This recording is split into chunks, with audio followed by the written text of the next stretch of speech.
Hello friends, welcome back to Known to Unknown English with Tagi.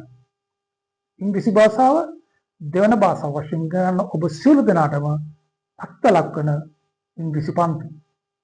පසුගිය පාඩමෙන් අපි ඉගෙන ගත්තා ඉංග්‍රීසි භාෂාවේ ක්‍රියාපද අතර modal verbs පිළිබඳව. modal verbs කියලා කියන්නේ ඔබට මතක ඇති කතා කරන කෙනා ක්‍රියාපදය භාවිත කරනකොට ඔහුගේ මනසේ ඇතිවන සිතුවිල්ල එහෙම නැත්නම් ආකල්පය. ඔව් ඒ ක්‍රියාපදයක් භාවිත කරන්නේ යම් සිල්ලීමක් කරන්නද නැත්නම් අවශ්‍යතාවයක් කියන්නද නැත්නම් උපදේශයක් දෙන්නද? එවැනි ක්‍රියාපද වලට අපි කියනවා modal verbs කියලා. ඒ modal verbs අපි ඉගෙන ගත්ත එතනදී can, could, shall, should, will, would, must, may, might.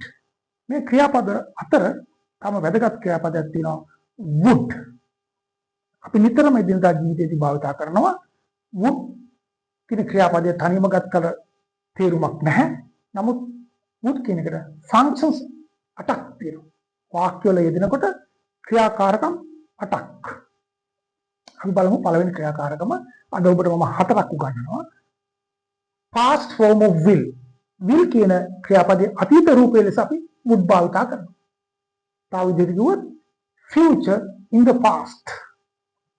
අතීතයේ අපි will භාවිත කරන නැත්නම් අනාගතය ගැන කතා කරලා ඉදිරිපත් කරන අදහස් වලදී will කියන ක්‍රියාපදේ වෙනුවට අපි වර්තමානයේදී would භාවිත කිරීම තමයි past form of will එහෙම නැත්නම් future in the past කියන එකේ තේරුම.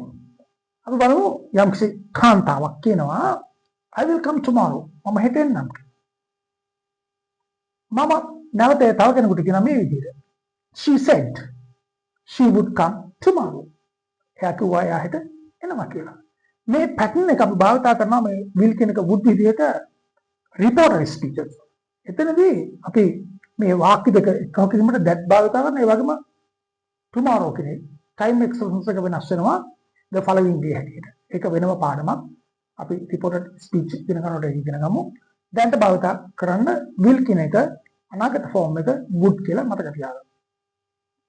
ඊළඟට would කියන එකේ ඊළඟ function එක තමයි polite request.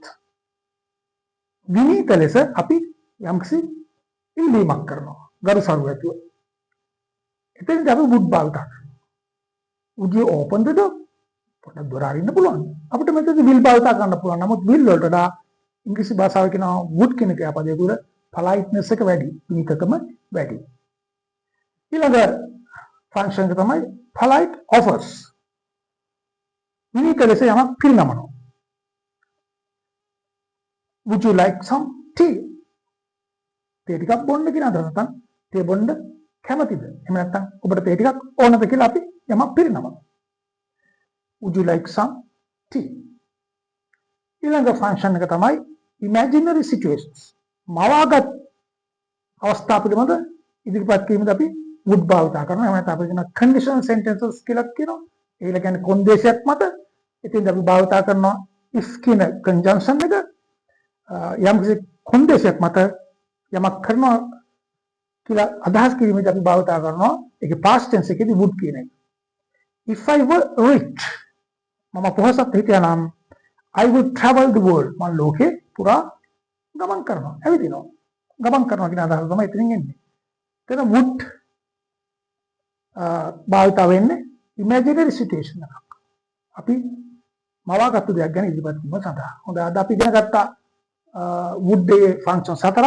ඊළඟ function 4 අපි ඊළඟ පාඩමේ ඉගෙන ගමු.